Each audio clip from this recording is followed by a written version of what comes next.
Malu, are you ready? Yeah. All right, let's go. Go ahead.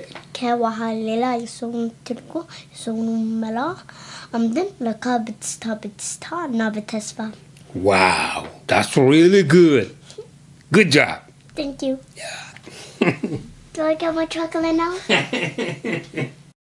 Mukaram Sidisawat, what up? How you all doing? What? Is this thing on? Oops. Salam, ጤና ይስጥልኝ. ይህ የዳኒ ጉርሻ ጊዜ ነው. ሄደ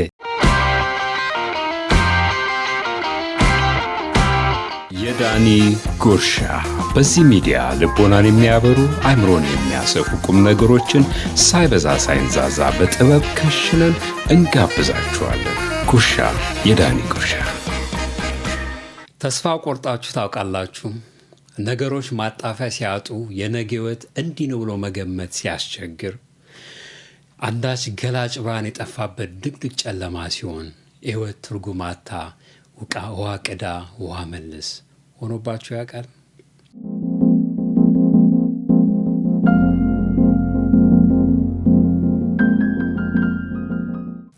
ተስፋ መቁረጥ ሆፕለስነስ፣ ዲስፔር መጠን ጥልቀቱ ቢለያይም ብዙዎቻችን በሕይወት እስካለን የምናስተናግደው ክፉ ስሜት ነው።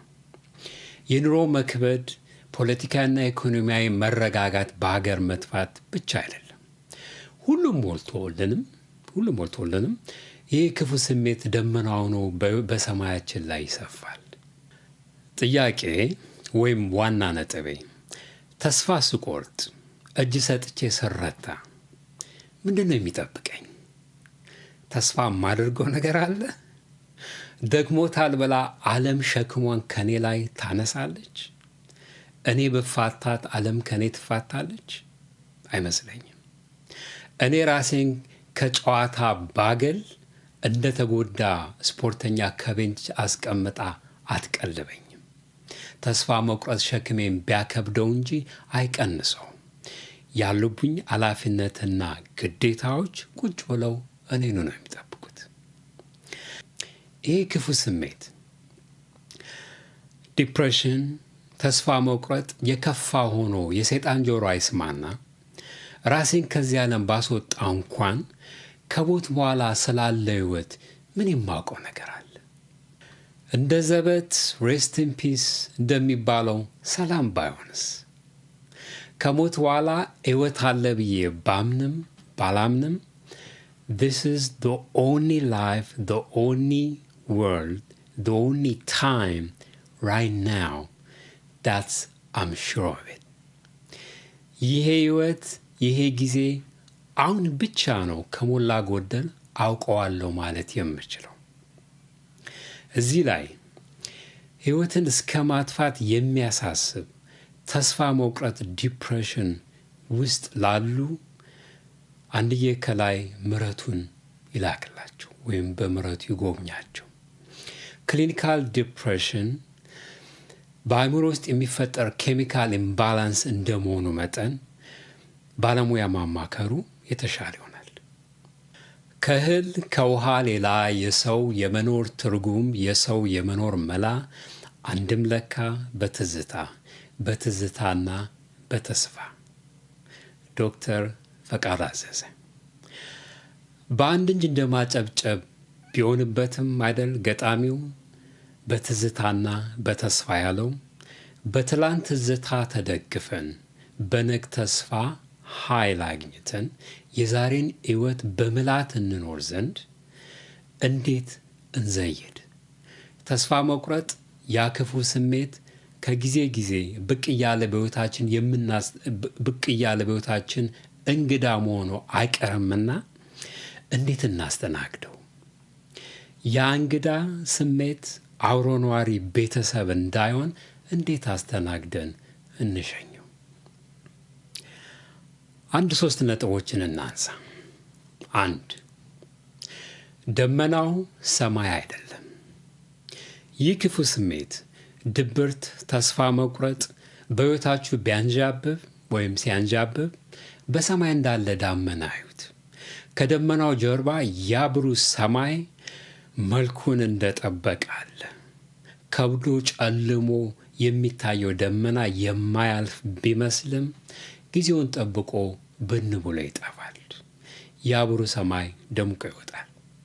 So, don't identify the cloud with the sky. Be patient and watch or witness as the cloud passing by. 2. ገደሉን አትየው። ይሄ ገደል ምን መሰላችሁ? አሁን ባለውበትና መሆን በምፈልገው መሃል ያለው ክፍተት ጋፕ ነው። በሙያ ዘርፍ ይሁን በኑሮ ደረጃ አሁን ያለንበትና አቅደን የተነሳንበት መሃል ያለው ልዩነት ቢወርቁ የማይወጡበት ገደል ሆኖ ራሱን ያቀርባል። አሞት አብስሶ ተስፋ ያስቆርጣል። ከልብ በመነጨ ትጋት የዕለት ስራ አተኮር እንጂ ያንን ገደል አታስበው፣ አትየው፣ አዝሮ ይደፋል። ቁጥር 3 ከእሬት ውስጥ ማር ማውጣት። ነገሮች መስመራቸውን ጠብቀው እየሄዱ የተሳካለት የሚያሰኝ ሕይወት ውስጥ እያለ ይሄ ክፉ ስሜት ካንዣበበብህ ምናልባትም ለመልካም ለላቀ ነገር የተጫረ እሳት ሊሆን ይችላል።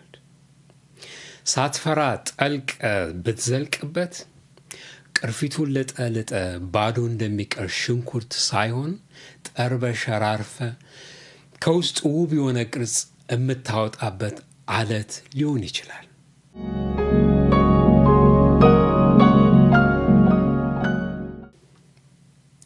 በሙያ ዘርፍ ሊሆን ይችላል፣ ወይም ስለ ሕይወት ያለን ይዘን የመጣነው አመለካከት የተሳሳተ የነበረ ቢሆንስ?